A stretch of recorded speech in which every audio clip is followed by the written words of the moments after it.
संजय आता सुरू करतो. ते आवाज बंद करा. बंद करा रे.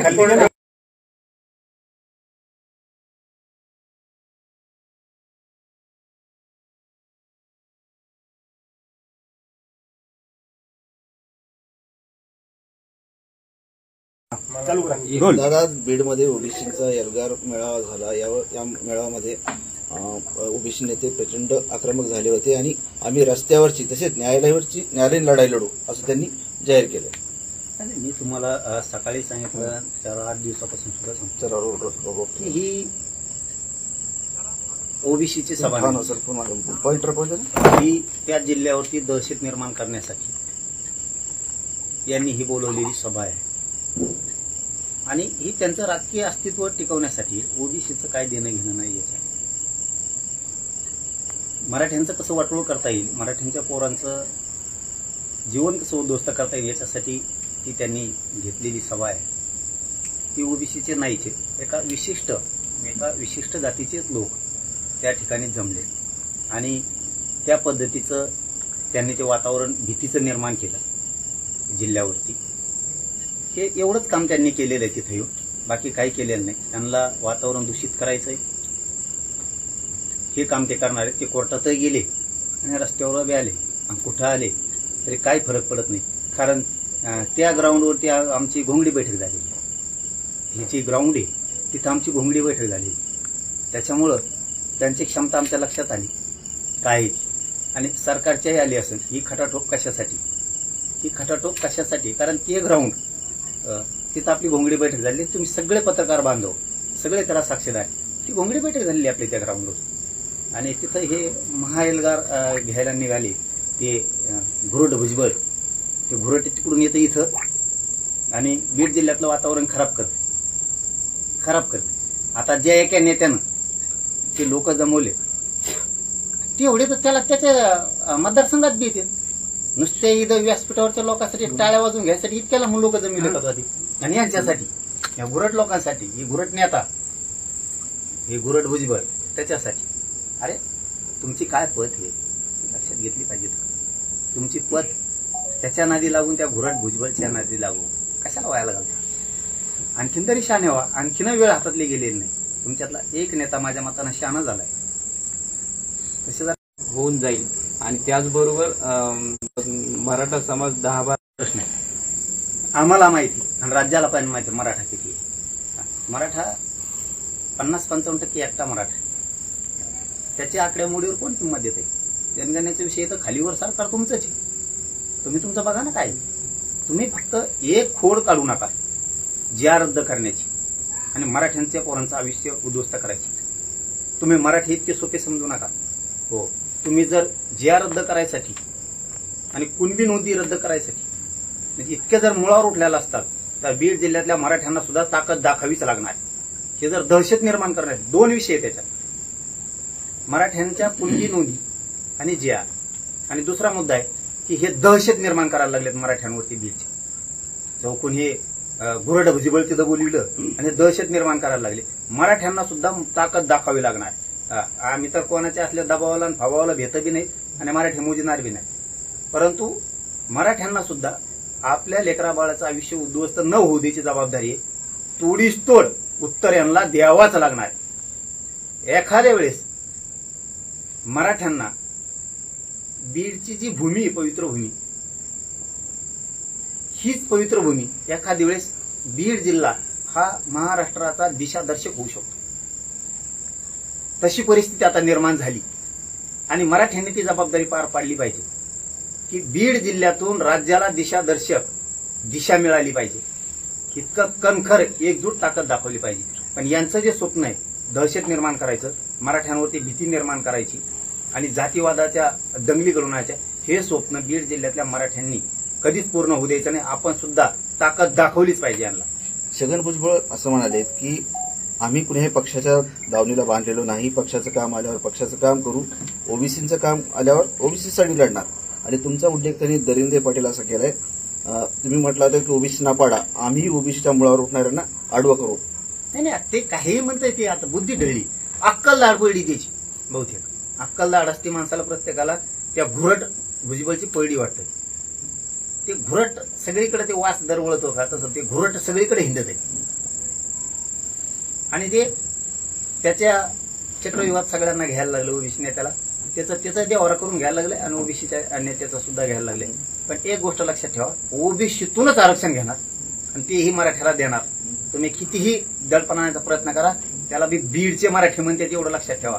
ते कमजोर कच्चे नाहीत, सहन करतात. फक्त तुम्ही काय धमक्या देता भाषणातून, तुम्ही काय धमक्या देता मराठ्यांना भाषणातून, एवढं सोपं समजतं का तुम्ही मराठ्याला? पाटील, तुम्ही धनंजय मुंडे यांचा चष्म्यावाला परळीचा चष्माला म्हणून करत असं त्यांचं म्हणणं आहे. आणि तो तुम्हाला चष्मा आवडत असेल तर तुम्ही घेऊन जा. तुम्हाला ओपन का नाही ओपन हे मी सांगू शकत नाही, असा टोला तुम्हाला त्यांनी लगावला. त्याला कवाच्यात मी बोललो, कवच नाही. तो ह्याच्यात मग कशाला, तो ह्याच्यात मी काय बघितले सगळे, तो ह्याच्यात मग कशाला, तो ह्याच्यात मग तुलाच राहून दे. असेच हात रंगेव रक्तानी, तो ह्याच्यात मग तुलाच राहून दे रक्ताने भरल्याला. दादा, ईडब्ल्यूएस तुम्हाला पाहिजे, मराठा आरक्षण तुम्हाला पाहिजे, ओबीसी आरक्षण तुम्हाला पाहिजे, महाराष्ट्राचा 7/12 काय तुमच्या नावावर लिहून ठेवलाय काय, असं भुजबळ म्हणाले. त्याला येऊन जाऊन तेच येणार. त्याला काही करू, फडणवीस डॅमेज करायचे. आणि फडणवीस साहेब काय त्याला डॅमेज होत नाही. फडणवीस साहेबांनी मराठ्यांचं मन जिंकलंय, त्याच्यामुळं त्याची काय चाल चलत नाही. यार कसल्याच परिस्थितीची चाल चलत नाही. त्यांनी किती वळवळ केली आणि फडणवीस साहेबांच्या लक्षात आलं असं याची अवकात किती. तिथं आमची घोंगडी बैठक झालेली आहे, तिथं आमची घोंगडी बैठक आहे. त्यामुळं ओबीसींनी स्पष्ट नाकारलं त्याला. कारण ते एका जातीचं काम करायला लागले, एक लाभार्थी टोळीचं काम करायला लागले. हे बघा लक्षात येत आहे तेव्हाच, काय चित्र आहे ना तेव्हाच लक्षात येते. कारण तिथं आमची झाली घोंगडी बैठक त्या ग्राउंडवर. आणि त्याच्यावरूनच यांचं कळतंय, फडणवीस साहेब सुद्धा त्याच्यावरूनच ओळखून घेते. हे फक्त आपल्याला सरकारला बदनाम करण्यासाठी काम करतोय, फडणवीस साहेबाला डॅमेज करण्यासाठी काम करतोय, विखे साहेबाला बदनाम करण्यासाठी काम करतोय, आमच्या शिंदे साहेबाला बदनाम करण्यासाठी काम करतोय. आणि अजितदादांना 100% यांना बदनाम करायचंय. अजितदादाला आजच्या सभेवरून असा वाटलं आम्हाला, अजितदादाला दोष देऊन उपयोगच नाही. कारण यांनी पक्का विडा उचललेला आहे अजितदादाला बदनाम करण्याचा. एखाद्या वेळेस अजितदादांना नाविलाजानी आणि अजितदादांनी ते करावं, त्यांना 100% बाजूला सारलं पाहिजे. थोडा तोटा झाला तरी चालत. दुसरे ओबीसीचे खूप चांगले नेते, त्यांना जरी बळ दिलं आणि उचललं तरी चालत. परंतु 100% आजच्या त्यांच्या सभेवर आमच्या लक्षात आलं की त्यांचा एक गट तयार झालाय अजितदादांना पवारांना बदनाम करण्याचा. कारण त्या व्यासपीठावर बसलेले 75% लोक हे अजितदादा आणि पवारांना रोज शिवाय घालते, रोज. मग आता निमित्त फक्त परळीची टोळी चालवणाऱ्यांनी केलं. त्यांनी अजितदादाचा गेम करायचा ठरवलंय आणि त्याला पूर्ण साथ भुजबळ देतोय. आजची एकूण सभा सांगते, त्याच्यामुळे अजितदादाला याचा दोष देण्यात काही मजा नाही. अजितदादांनी दुसऱ्याच्या कुणाच्या हातात बीड दिला सोपव तरच अजितदादांचं मान सन्मान प्रतिष्ठा वाढू शकते. नसता अजितदादा एक दिवस 100% यांनी खड्ड्यात घातलेला दिसतो. ओबीसीने आतापर्यंत तुमच्या पाट्या उचलल्या. एक दिवस असा येईल की गोरगरीब ओबीसी पालखीत बसेल आणि तुम्हाला सतरंजा उचलायला हवे, असं छगन भुजबळ म्हणाले. आनंद आहे, आनंद आहे. आम्हाला काय अडचण. गोरगरीब ओबीसीचा हे जयस्वालाचा व्हावा अधिकारी, तो धनगराचा बसलाय बिचारा तो व्हावा, ते आमचा वाणी समाजाचा बसलाय इकडून हे व्हावा, असे मला वाटतं. यांचं मला माहित नाही आता. साळींचे व्हावा, साळे जातीचा अधिकारी व्हावा वाटतंय मला, 100% वाटतंय. यांचे व्हावा, काय अडचण नाही, आम्हाला काय लाज नाही वाटणार. पण तुम्ही होऊन देणार का, हा खूप मोठा प्रश्न. तुम्ही होऊन देणार का? तुम्ही कुंभाराचा होऊन देणार का अधिकारी, आमदार, खासदार होऊन देणार का? IAS IPS होऊन देणार का? तुम्ही लोहार सुताराचा होऊन देणार का? आमदार, खासदार, जिल्हा परिषदचा सदस्य, जिल्हा परिषद अध्यक्ष होऊन देणार का? सभापती तुम्ही होऊन देणार का? होऊन देणार का? न्हाव्याचा, परटाचा, धोब्याचा, सोनाराचा होऊन देणार का तुम्ही?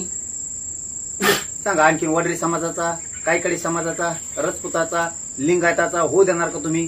कोळ्याचा होऊन देणार का? होऊन देणार आहेत का? लमानी समाजाचा एखादा आमदार, खासदार, मंत्री, जिल्हा परिषदचा अध्यक्ष होऊन देणार का तुम्ही? नगराध्यक्ष तुम्ही होऊन देणार का? मग तुमचं संपत आहे. सगळ्या जातींचा फायदा फक्त तुम्ही घेता आणि पद तुम्हीच भोगता. कोणत्या जातीला मिळत नाही, काय नाही काय नाही. किती ते कोळी बांधव, आगरी बांधव, ते भांडरी बांधव तिकडचे किती जीवावर जोखीम घेऊन समुद्रात मासेमारी करते. का त्यांचे लेकरं IAS IPS अधिकारी होऊ नये? का होऊ नये? का होऊ नये? लिंगायताचे का होऊ नये? किती छोटे छोटे जाती सांगायचं तुम्हाला? आम्हाला आवडत.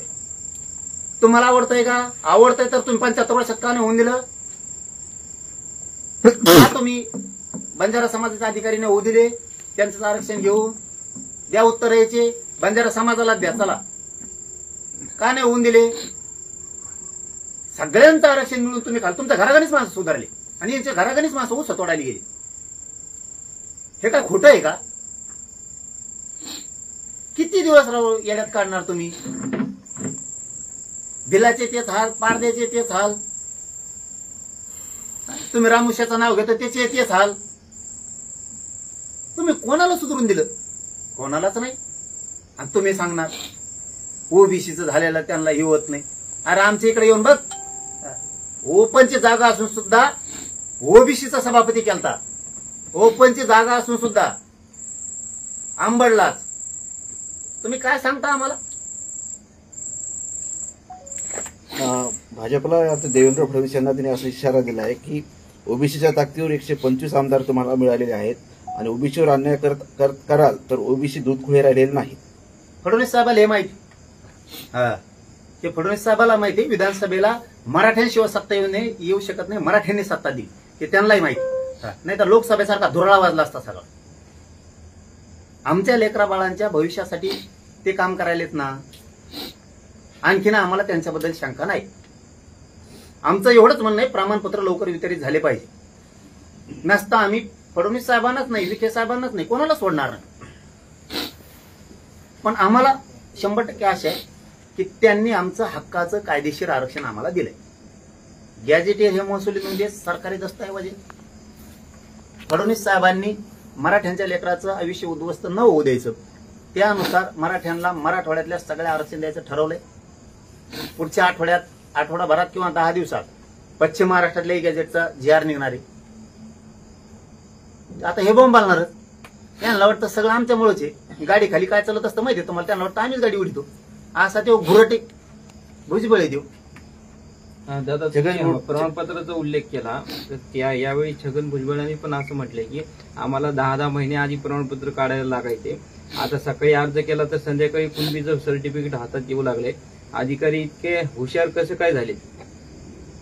कारण तुमच्या दबावातून ते मुक्त झाले. तुम्ही असा दबाव केला होता की मराठ्यांना काय द्यायचं ते मराठ्यांचं वाटलं झालं होतं फक्त गुप्त. आता मराठ्यांचे लेकरं हुशार झाले. गरीब गरजवंत मराठा हुशार झाला. त्यामुळे अधिकाऱ्यांना नाही वाटतं ना, याची नोंद सापडली, शिंदे समितीने सापडली, याला आरक्षणाचं प्रमाणपत्र दिलं पाहिजे.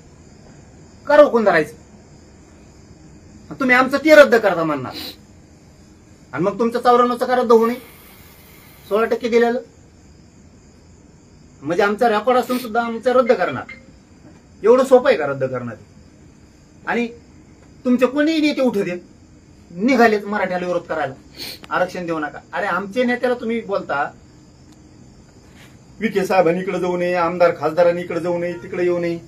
ते ओबीसीचं आरक्षण रद्द करायला येत नाहीत, करा म्हणाले येत नाहीत. किंवा मराठ्यांचे नेते आमच्या आंदोलनात सहभागी होते, नेते होते, विरोधी पक्षाचे पण होते. विरोधी पक्षाचे तर धाडसानं सगळ्यात पुढे आहेत आणि सत्ताधारी पण मराठ्यांचे नेते आमच्या आंदोलनात सहभागी होते. का म्हणून होते माहितीये का? जरा त्या घुरट भुजबळा जरा डोकं लावून म्हणा का होते ते. एखाद्याच्या गरीबाच्या लेकराला आरक्षण द्या, त्याचं कल्याण हो द्या म्हणून येते, कल्याण करण्यासाठी. आणि तुमच्याकडे जे येते ते देऊ नका म्हणून येते. याच्यात फरक आहे. ही संस्कृती आहे का महाराष्ट्राची? देऊ नका म्हणा ते म्हणतात ओबीसीला. आमचे मराठ्याचे नेते सत्ताधारी आणि विरोधक आमच्यात येतात, कुणाला देऊ नका म्हणाल नाही. ते म्हणतात का ओबीसीला आरक्षण देऊ नका? एक मराठ्यांच्या लेकराला, गरीबाच्या लेकराला आरक्षण द्या म्हणून म्हणाली येते. ही फरक आहे ओबीसीच्या नेत्यात आणि मराठीच्या नेत्यात. मराठीचे नेते ओबीसीला आरक्षण देऊ नका हे म्हणण्यासाठी कधीच बाहेर येत नाही, पण मराठ्यांना द्या म्हणायला 100% ते बाहेर येणार. कस का नाही येणार? ती द्या म्हणतोय. ओबीसीला देऊ नका म्हणत नाही, मराठ्यांच्या लेकराला द्या म्हणतोय. येणार. तुम्ही पाप डोक्यावर घेतात आणि मराठ्याचे नेते पुण्य डोक्यावर घेते. छगन भुजबळ यांनी आज पूर्ण त्यांच्या भाषणामध्ये तुमच्या नावाचा उल्लेख दरिंदे पाटील केला आणि मराठा आणि ओबीसी मध्ये जे अंतर पडले ते तुमच्यामुळे झाले असं त्यांनी आरोप केलाय. आता त्यो दलिंदर काय म्हणला ते परत नाही होणार आहे. दलिंदर त्यो सवय लागली त्याला दलिंदरी करायची. त्यो काही म्हणल्याने मला काय फरक पडणार आहे? माझा समाज माझ्यासाठी महत्वाचा, माझ्यासाठी माझा समाज महत्वाचा आहे. यांनी आमच्यावरती सगळी दलिंदरी टाकली, यांनी आमचं आयुष्य फुटवलंय. ते पूर्ण करायला काम करतोय मी चांगलं समाजाचं. यांनी महाराष्ट्राच्या मागे साडेसाती लावली आणि ती खरं इतकं दलिंदर आहे, मी हमेशा सांगतो तुम्हाला, ती लय मोठा शेणी ते बुरट भुजबळ. ती म्हणजे कुठल्याही सरकारला प्युअर साडेसाती. अरे ज्याने आरक्षण दिलं त्याचा उपकार ठेवला नाही. पवार साहेबांनी यांना आरक्षण दिलं तर पवार साहेबाचा उपकार ठेवला. इतकं बुरट आहे ती, इतकं दलिंदर आहे. आमचं तर वाटलं झालं हो, आम्ही तर आमचं लढून मिळूच, पण ज्यांनी दिलं त्यांच्याशी सुद्धा गद्दारी केली आहे. धनंजय मुंडे यांनी थेट बोलले की काही जण मुख्यमंत्र्यांच्या आईबाबत अपशब्द वापरतात. महाराष्ट्रात आरक्षणावर विष पेरलं जात आहे, टीका केली तुमच्या. त्याचं काय राहिले? संपलेल्यावर बोलू नये माणसाने, संपलेल्यावर बोलू नये. निवडून आल्यावर मग म्हणावं मी पडन का, पडो का. अरे तो आधी आता तो सांगन मी, माझी भूमिका मांडणारच आहे मी, 100% मांडणार आहे. आता आम्ही सुद्धा बसणारच आहेत, आम्ही भूमिका मांडणारच आहेत. अरे मी त्या उद्देशानं मुख्यमंत्र्याच्या आईला बोललोच नव्हतं, पण तुझी सुद्धा एक जुनी क्लिप आहे. तू पंतप्रधानाच्या आईला काय म्हणला होता? ती शब्द सुद्धा काढण्यासारखा नाही. म्हणला होता का नाही? फडणवीसांना सुद्धा म्हणला होता आणि पंतप्रधानाच्या आईला सुद्धा म्हणला होता. सांगू का शब्द देव? ते सांगायसारखा नाही मीडियात. इतकं घाण बोलला होता. बघा त्याची क्लिप काढून, एक रेकॉर्डिंग त्याची व्हायरल झाली मागं, विरोधी पक्षनेता असताना. आपल्याला निधीला काय कमी आहे, तुम्ही एक व्हा फक्त, फडणवीसची काय माय येली, पंतप्रधानाची काय माय येली. हे जमतं का? हे जमतं? याला काय म्हणतात? फडणवीस साहेब विसरले काय ते? म्हणून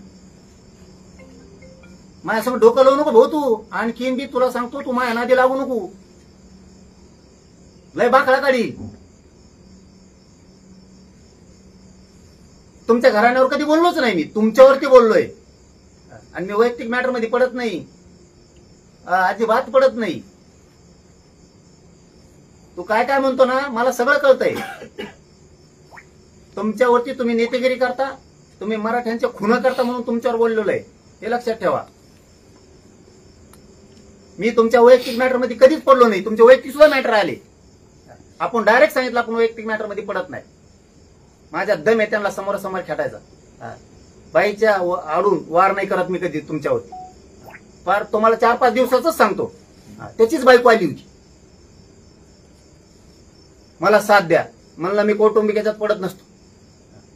तुमचं तुम्ही तुमचं बघून घ्या. बाईच्या आडून वार करणारी अवलाद आपली नाही. करुणा मुंडे तेच ते बायकोच्या ना तिची. मग त्या करुणा मुंडे कोण आहेत? त्या 4च दिवस झाली इथे येऊन गेले. त्यांनी सांगितलं मला साथ द्या, माझ जो लागण ती. मला हे बोलायचं नव्हतं, त्यांच्या कुटुंबावर कधीच बोललो नाही मी. त्यांनी चूक केली म्हणून तुमच्यावर बोललो, तुमच्या कुटुंबावर कधीच बोललेलं नाही. पण तू जर तसे आरोप माझ्यावर लावित असला ना, तू काय कोणता दादा फादा लागून गेला नाही, तू माझ्या नादी लागू नको. आता 4 दिवसापूर्वी त्याची बायको येऊन गेली, त्यांनी सांगितलं लागण ते हे माझ्या जो. जाहीर सांगतोय मीडिया समोर आहे, सरळ सांगितलं बाईच्या आडून गेलं पण आपण गोळ्या मारीत नसतो, आपल्यात खेटायची हिंमत आहे, समोर खेटल. पण असं खोटं नाही. तुमचा कौटुंबिक वाद आहे, तुमचा वैयक्तिक विषय, तुम्ही तुमचं आपलं वैयक्तिक तुम्ही तुमचं बघा. वैयक्तिक कुणाच्याही मॅटरमध्ये आपण पडत नाहीत. कुणाचे 40 लफडे असू नाही तर 50 असो, वैयक्तिक याच्यात आपण कधीही पडत नाही. हे संस्कार आहेत आमच्यावरती, तो यासारखे नाहीत असे. दिलं काढून दिलं त्यांना, विचारून घे फोन लावून बोलत असला तिला तर काढून दिलं का नाही? माझ्या जागेवर दुसरा असता तर म्हणला असता काढा उकरून याचा, आता द्यायला तयार आहे ती ना. ती जोडतो लय गाबाळी म्हणती ती, आणि सगळं काय आहे ती 30-35 वर्षाचं वाईटापासून चांगल्यापर्यंत सगळं आहे. म्हणलं जावा तुम्ही इथून, आम्ही बाईच्या आडुंगी वार नाही करत. तुम्ही तुमचा लढा, तुम्ही तुमचा न्याय घ्या, नका घेऊ. नसता माझ्या जर दुसरा असता ना कुणी संधी सोडली नसती. ध्यानात ठेव हे सुद्धा, माया नादी लागू नको. पाटील, मुंबईला जे आंदोलन झालं ते मराठा समाजाचं आंदोलन नव्हतं, तर ते दारूवाले आणि वाळूवाले आणले लोक होते आणि ते दरिंदे पाटलांनी आणले होते असं भुजबळ म्हणाले. त्याला काय कळतंय ते घुरट धावण्याला, घुरट सगळ्या दुनियेचं. त्याला काय कळतंय ते, तुम्हाला अक्कलदाड कळते ना, आपल्याला सगळ्याला अक्कलदाड आहे, त्याची पहिली आहे. त्यामुळे त्याला काही डोकं चाला ना दिसत झालं. बोलता बोलता ते अर्ध सोडून देते. मला वाटलं मनाने बोलतं काय, कागद वाचून बोलत आहे. कागद वर काढीत आहे, त्याच्या खाली कागद आणि मग शेर आणतंय. आता शेराच्याच लायकीच राहिले त्यांना ना, तुम्हाला खोटं नाही सांगत, बधीर करून टाकलाय. मराठ्यांनी असा त्यांचा गेम केला, त्यांना काहीच सुचा नाही. काय बोलावं, काय करावं, कुंकड जावा, कारण ते हक्काच आहे. त्यामुळे ते मी मिळवणार आहे. तुम्ही कितीही ताकद लावा, किती पण. कसा जिया रद्द होतोय आणि तुमचे ते घुरट भुजबळची अवकात कळाली. ती आमची घोंगडी बैठक झालेली. त्याच्यामुळं फडणवीस साहेबांनी ओळखलं की काय आहे ही, काय लायकीच आहे. फक्त राजकीय स्वार्थासाठी यांचा दबाव आणणं चालू आहे. आणि दुसरं काम आहे की बीड जिल्ह्यावर दहशत आणि भीती पसरायचं काम करायला, आणि ती आम्ही मुळात कधीच होऊ नाही देणार, कव्वाच नाही होऊन देणार, कधीच नाही होणार. तुम्ही कितीही ताकद लावा, तुम्ही किती, आम्हाला सुद्धा ताकद दाखवावं लागणार. पाटील, त्यांनी एक सभेमध्ये विजय वडेट्टीवारांनी तुमचा एक व्हिडिओ जुना दाखवला आणि विजय वडेट्टीवारांना टोला लागवला त्यांनी की तुम्ही तासाला तुमची भूमिका बदलताय, कसा विश्वास ठेवायचा. काही दिवसांपूर्वीच या GRS विरोधात विजय वडेट्टीवारांनी देखील मोर्चा काढलेला होता आणि त्यावेळेस उपोषण चालू असताना त्यांनी मराठा समाजाला ओबीसीतून आरक्षण भेटलं पाहिजे असा मुद्दा मांडला. हे बघा, त्यावेळेची वडेट्टीवार साहेबांची भूमिका रास्त होती. आता त्यांनी छगन भुजबळ त्या घुरटच्या नादी लागून ते त्याच्या चक्रव्यूहात सापडले होते. मला वाटतं त्यांनी हा विषय सोडून द्यावा. त्यांनी पहिल्या भूमिकेवर वडेट्टीवार साहेबांनी यावं, कारण हे जवळ करण्याचा लायकीचा यावल्याचा अलिबाबा नाही. त्या भूमिकेतून बाजूला जावं. त्यांच्या शेजारी बसल्याला सुद्धा म्हणला होता, त्यांच्या शेजारी बसल्याला तो सुद्धा म्हणला होता, रक्तान हाता भरल्याला तो धनंजय मुंडे सुद्धा म्हणला होता. बघा क्लिपा काढू, म्हणला होता का नाही म्हणा. तू काय हे घुरट भुजबळ ह्यो त्याच्या राजकीय स्वार्थासाठी त्याचा वापर करायचा, त्याच्या डोक्यात याय नाही आपण किती चुकीच्या दिशेनं चाललो त्या घुरट भुजबळचा आहे हे त्याच्या लक्षात. तोही म्हणला होता, पाय पोडतो, हात पोडतो, हात जोडून सांगतो, आमचा ऐका, तुमच्या म्हणण्याप्रमाणे सगळ्या मागण्या करतो आम्ही, 15-20 दिवसाचा वेळ द्या, महिन्याचा वेळ द्या. तू शेजारी बसलेलाच म्हणला, तो खुर्ची लावून बसलेला होता. घुरट भुजबळला ते नाही दिसलं का? पण तो काय मान्य करतो त्याला माहिती. आपल्याला सगळ्यांनी सोडून दिलं, त्या घुरट भुजबळला माहिती, सगळ्यांनी सोडून दिलं. त्या धनंजय मुंडेला बळीचा बकरा बनवा सध्या तरी, कारण तिथं 75% पेक्षा जास्त धनंजय मुंडेचेच लोक होते. त्याच्यामुळे त्याला माहिती याला हाताखाली सध्या तरी धरा. पण धनंजय मुंडेला एक माहित नाही, ह्यो कवाशी गेम करून जाईल याचा नियम नाही. तू तुझं राजकीय करिअरचं धनंजय मुंडेने बघाव, राजकीय करिअरच बघाव, चांगलं काम करायचं काम बघाव, त्याच्या नादी लागून कुटाणा करू नये. तुला वाटत असेल निवडून आल्यावर आपण असं बोलायलो, आणखीन पुढं हाईच जाते 2-4 वर्ष कस तरी जाते ना रडत पडत. त्याच्यामुळे याचं ऐकू नये आणि आणखीनच सुधारायला चान्स आहे. त्यांनी सुधराव किंवा असाच हरभाड्यात झाडावर चढितो आणि आपटून देतो, कारण त्याला माहित झालाय आता आपण संपल्यात जमा आहेत. त्या घुरट भुजबळाला आपण संपल्यात जमा आहेत. नेतृत्व धनगराकडं आणि धनगर बांधवाच्या नेत्याकडं जाण्याची शक्यता आहे. आपण संपल्यात जमाचे, म्हणून हे आपलं आता टाबर टुबरं गोळा करत. देवेंद्र फडणवीस नेहमी म्हणतात की ओबीसी आमचा DNA आहे, पण परंतु छगन भुजबळ असं म्हणाले की तो DNA कधी सरकेल सांगता येत नाही. म्हणजे धमकीवधायक इशारा त्यांनी दिलेला आहे. हे बघा, याच्याच मागे काय ओबीसी काय जातीचा नेता आहे राव. तुम्ही ओबीसीचा अर्थ समजून घ्या. ती आमची, मी काय बोलतो मी फक्त स्पष्ट बोला ना, तिथं आमची घोंगडी बैठक झालेली. तिथं घोंगडी बैठक झाली आमची. ओबीसीचा नेताच नाही देऊ. त्या घोंगडी बैठकीच्या तिथंच ग्राउंडवर झालेली छत्रपती संभाजीराजे यांच्या त्या ग्राउंडवरती आमची घोंगडी बैठक झालेली. त्याच्यामुळे फडणवीस साहेब आता त्याला किती गिनिणार आहेत आणि काय करणार आहेत. कारण ह्यो सरकारमध्ये राहून ह्यो प्युअर वादा लावतोय. देवेंद्र फडणवीस साहेबांच्या लक्षात लोकसभेलाच आलं, मराठ्यांशिवाय या राज्यात परिवर्तन सत्ता येऊ शकत नाही. फडणवीस साहेबांपुढे आता एकच प्रश्न आहे. फडणवीस साहेब, या पत्रकार परिषदेच्या माध्यमातून मी जाहीरपणानं सांगतो तुम्हाला, त्यो सरकारमध्ये त्यो जाती दंगली घडणारे बीडमध्ये त्यांनी दहशत आणि भयावह वातावरण तयार केलंय. आज त्यांनी काही नेते हाताखाली धरले. त्यांचे भाषणं बघा, ते पूर्ण भय निर्माण होईल अशी परिस्थिती त्यांनी निर्माण केली.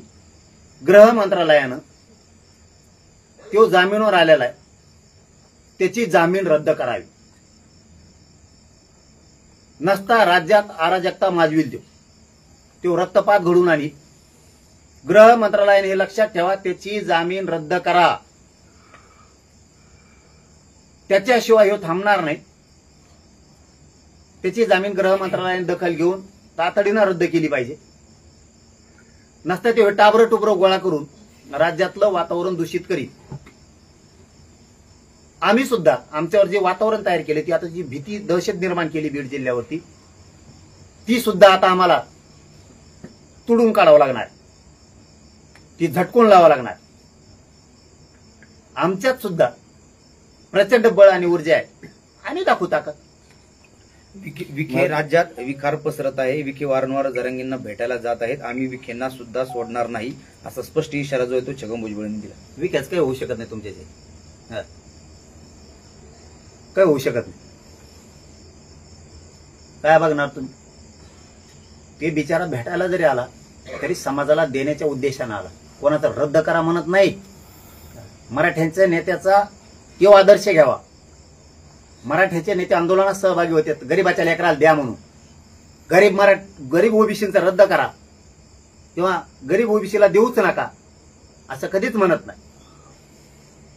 ओबीसीला आरक्षण दिलं त्यावेळेस मराठ्यांची भूमिका होती गरीब ओबीसीला मिळाला पाहिजे. तीच भूमिका मराठ्यांच्या सगळ्या पक्षातल्या नेत्यांची तीच भूमिका आहे की गरीब मराठ्यांना सुद्धा मिळाला पाहिजे. ओबीसीचं रद्द करा, आरक्षण देऊ नका म्हणाला ओबीसी एखादा मराठा नेता येतोय का? तुम्ही तरी जाताय. मराठ्याच्या नेत्याची तुलना तुम्ही करू शकत नाही. तुमच्याशी त्यांची तुलना होऊ बी शकत नाही. ते गरीब मराठ्यासाठी कायम येणार. पुण्य कमवायलाच मराठ्याचे नेते सगळे येणार. विरोधी पक्षातले असतील, सत्ताधाऱ्यातले असतील. पाप तुमच्यासारखं ते कमवू शकत नाहीत. प्रस्थापित मराठा समाज गावगाड्यातील सरपंचपद हिसकावत आहे. ओबीसी समाज तुमचा घाट हाडून पाडणार. समोरून लांडग्यांचा कळप येतोय, तो गळा घोटणार आहे, तर हातातलं फेकून मारा असं गोपीचंद पडळकर म्हणाले. कोण म्हणलं? गोपीचंद पडळकर. ते बी आलते का? त्यांनी काय लिहायचं असलेला फड्या. हे भुरट सगळ्या दुनियाचं हे भुराटाचं काय आलाय? आपलं चांगलं चाललंय तिकडे. त्यांनी कशाला लिहायचं? चांगल्या चेहरा कशाला त्याला याच्यामुळं चांगला चेहरा खराब करायचा? कमाल. येणाऱ्या निवडणुकीमध्ये ज्यांनी ज्यांनी ओबीसींच्या विरोधामध्ये भूमिका घेतली त्यांना लक्षात ठेवा आणि त्यांचा बरोबर हिशोब करा. कोण? भुजबळ. म्हणलंच का घुरट ते? काय हिशोब होत नाही, काय नाही. सगळे सावध झाले. आज कळालं ना राव, आम्ही तिथं घोंगडी बैठक घेतलेली. काय हिशोब करतो आम्ही? तिथं घोंगडी बैठक घेतलेली.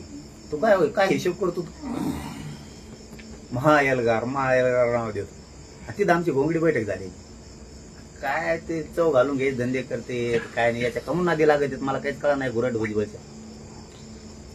बीड म्हणजे तुमच्या बापाची जहागिरी नाही, लक्ष्मण हाकेंचा तुम्हाला सवाल आहे. आणि तर जरांगे लहरी मोहम्मद आणि सकाळी भुजबळ तर संध्याकाळी फडणवीसवर बोलतात, ची टीका हाकेंनी तुमच्यावर केली. त्याला नाही मोजित मी. त्याला मोजित नाही. त्याला कधी विरोधक मानलं नाही, मानणार नाही. काही आता ते नाही बोललं तरी बोलायची सवय. आम्ही नाही बोलत नाही तरी बळच बोलत एखादं. त्यासल्याला काय देण द्यायचं? थुकला ना बळच थुकासाठी ते त्याला काय करावं आम्ही? तिकडं आपलं आपलं बघायचं. कशाला त्या टोळीच्या नादी लागायचं? आपल्या जातीसाठी लढलं तर आपली जात कुठल्या पुढे जाईन आतापर्यंत. कशाला दुसऱ्या ज्ञान पाजळ खिंडायचं उगाच उग त्या गुरट भुजबळच्या नादी लागू बस ना कोपऱ्याला एक